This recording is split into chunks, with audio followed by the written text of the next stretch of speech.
short stories and plays. One in particular, you might remember, it received some notice.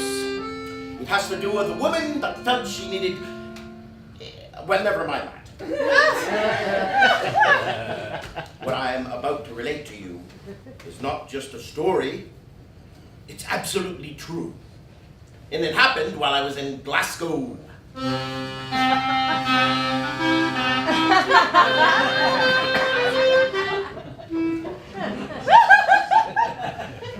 I wonder what would have happened if I'd gone somewhere else. LA, for example.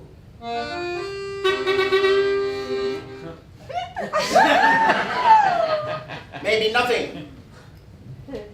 Or Brandon. I do have relatives in Brandon. Or what if I'd stayed home?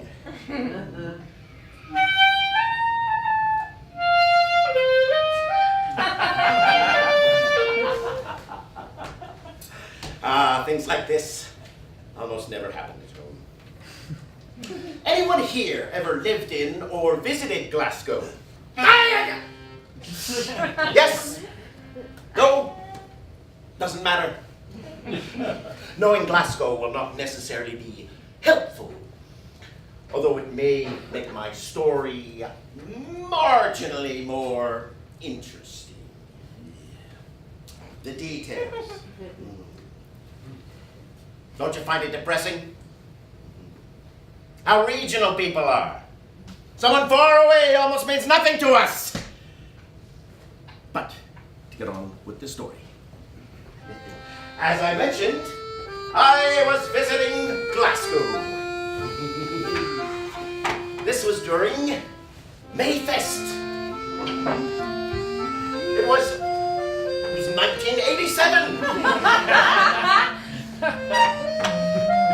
One of my plays was being produced. Not one of my better plays. And the company was much too young. Far too inexperienced. Oh, they worked hard, I'll give them that. They had tremendous enthusiasm. Yeah, it actually came off fairly well in the end. Pity the whole thing was so poorly attended. In fact, we had to cancel the final performance. Anyway, it was my last night in Glasgow, and I was celebrating the collapse of my dismal play. I was sitting in a restaurant near Candleriggs Market, feeling none too happy. I was reading a newspaper that someone had left behind. The dim light and my failing eyesight made it almost impossible. You know, ordinarily I would have set the paper aside, but an item had caught my attention. A Canadian.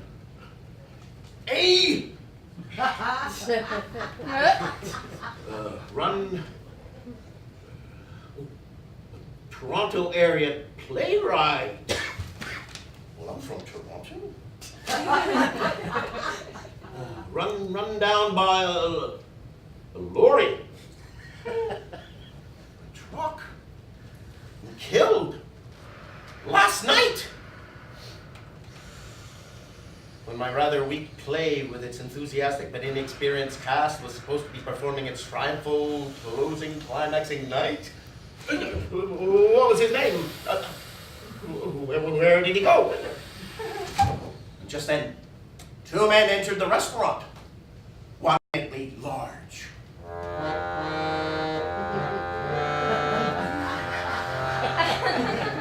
And the other was smaller.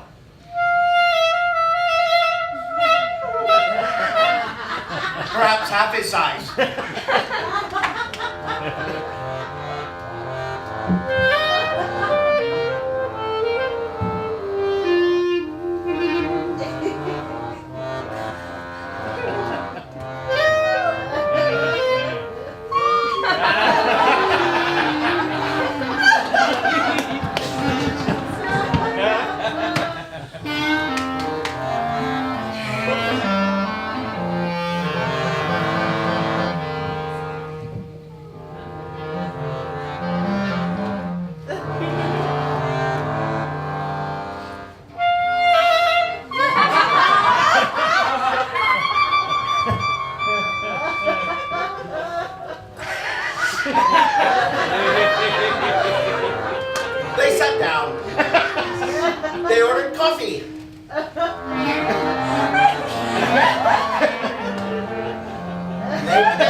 laughing best of friends.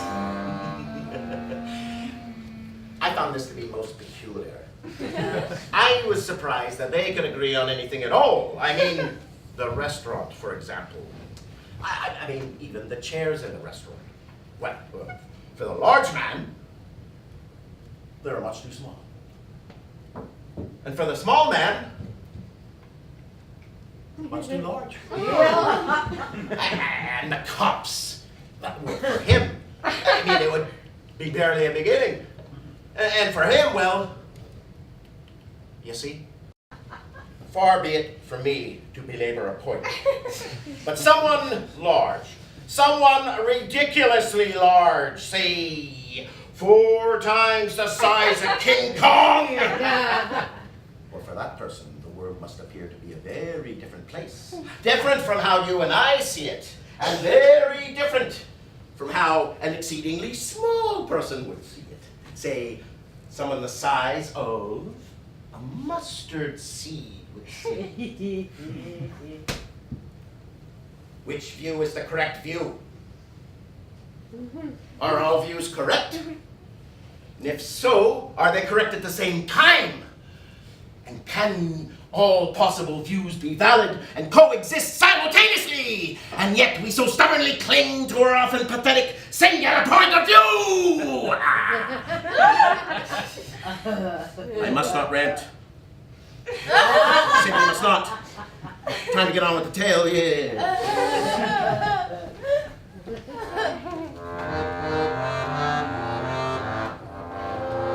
I must admit a certain satisfaction came over me when the large man and the small man began to argue.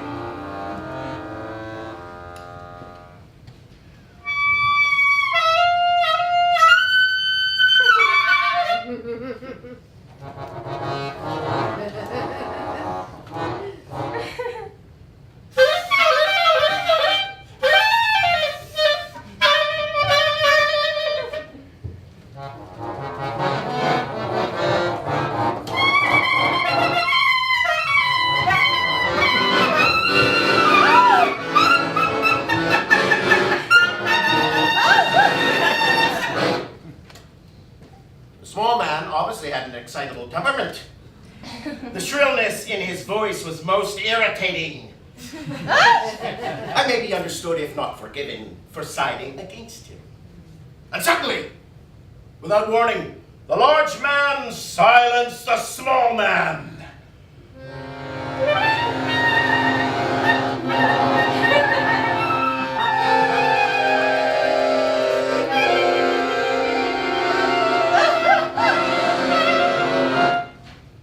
The small man hit the wall with a sound that is often described in unimaginative literature as a sickening thud.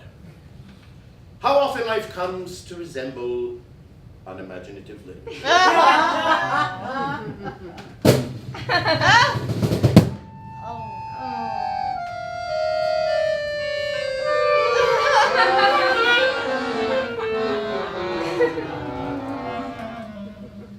The tall man remained calm.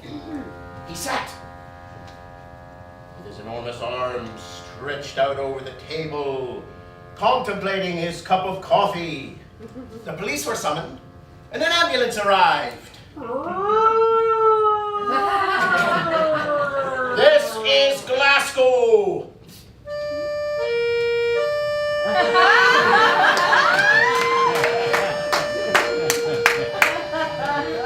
The small man was loaded into an ambulance on a stretcher covered with a blanket.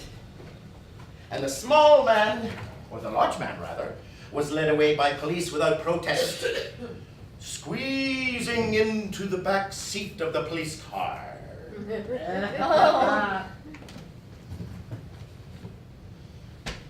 And away they went.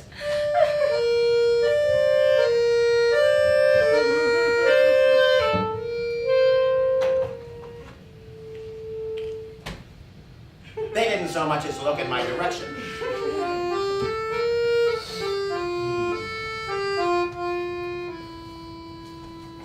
Incredibly, the restaurant returned to normal. I even had another cup of coffee. It was as though nothing had happened. I returned to the newspaper that I was reading. But the light was dim. I may have mentioned that already. I soon gave up. I can't read in this dim light without my glasses. Did I mention that already? And also, I have nightmares about going blind. And other things too. Like last night, for example. I dreamt that I had a job that required that I cut the limbs off of dogs. But I digress. I had another sip of coffee. And I left the restaurant. It was my last night in Glasgow. It was time for me to get back to my hotel.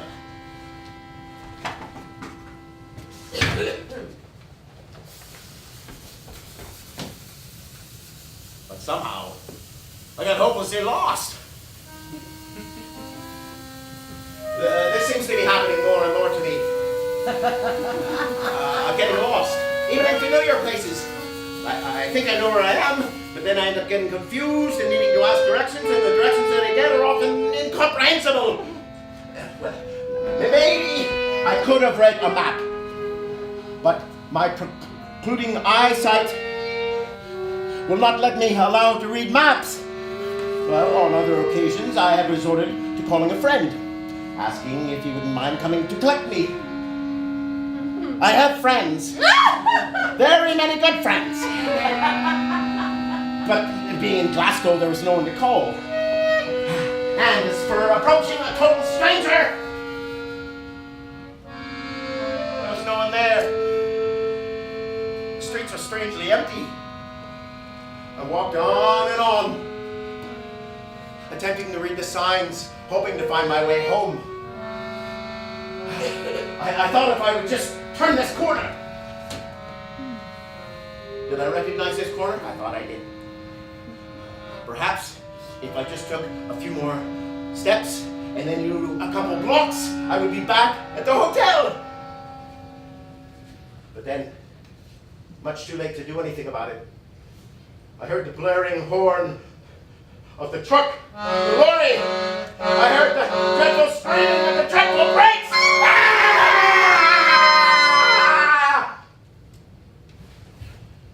You ever heard the expression, you never hear the bullet that kills you?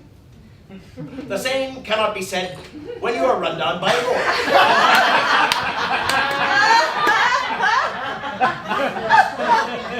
I shudder to describe what happens next. Oh, I am often condemned to speak in cliches. It happens, doesn't it? Life resembling a cliche.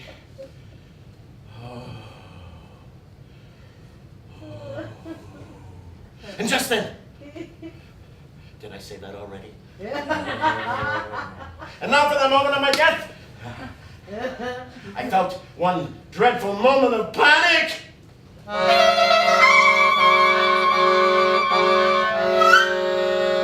then, predictably, a calmness came over me.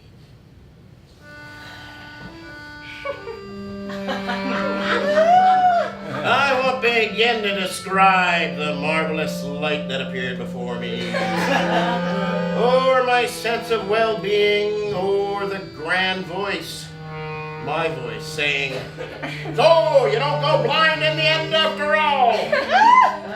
You worry too much, Sonny." There I was, lying in the road, and then the two men that had been in the restaurant.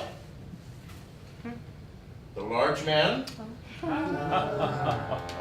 and the small man. They were standing over me. You're not hurt, right? You're perfectly fine. Oh, a bloody scratch on you. Boy, you must have got out of the right side of the bed,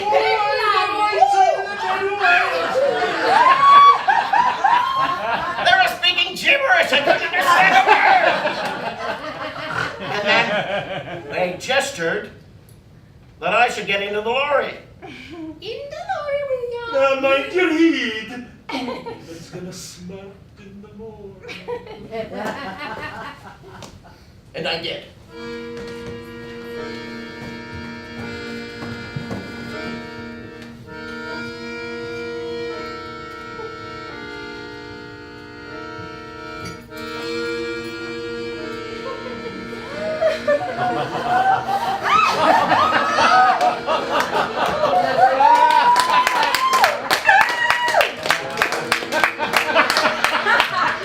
And off we went. Through the streets of Glasgow. Whenever my new large friend had occasion to use the brakes, not an infrequent necessity in Glasgow, there would be the same hideous squealing I had heard just before being run down. And the two of them would burst into laughter.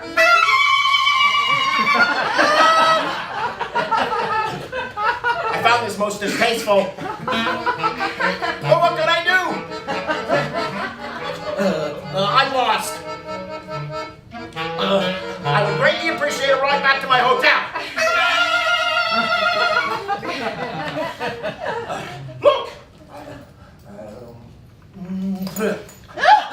There's my room key. The name of the hotel is written on it. I'm sure it's only a few blocks, and it won't be too much trouble.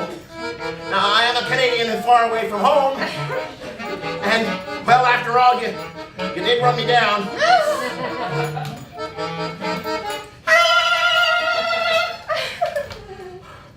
And what about the brakes? If push comes to shove, I can find a lawyer. That's right. Someone fresh out of Glaswegian Law School to take up the matter of the fit and brakes. And how is it possible that such a vehicle can be allowed on the road? Well, at night, at any time, damn it, a case can be made. But instead of taking me back to the hotel, they took me back to the restaurant.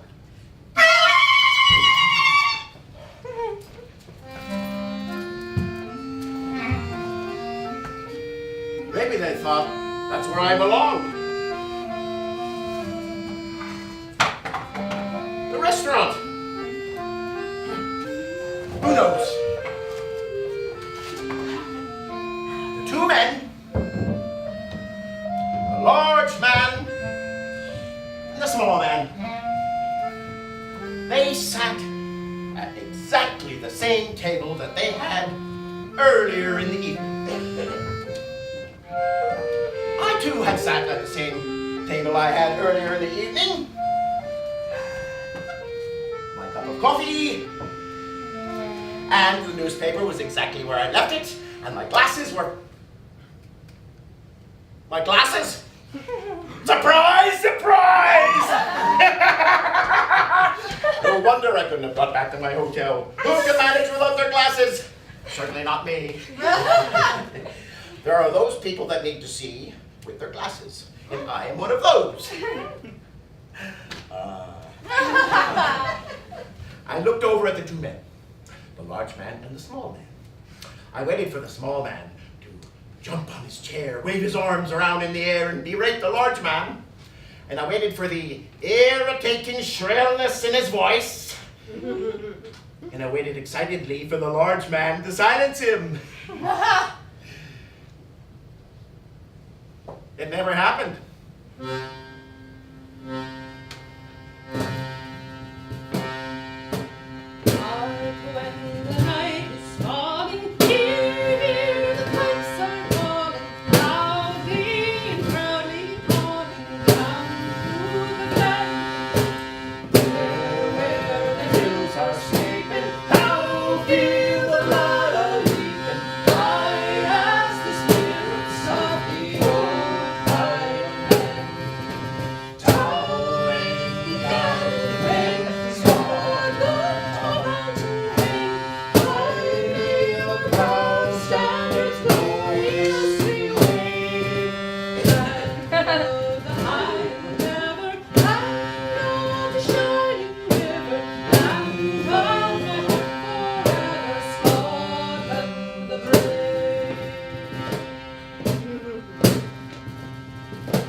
They didn't so much as look in my direction. I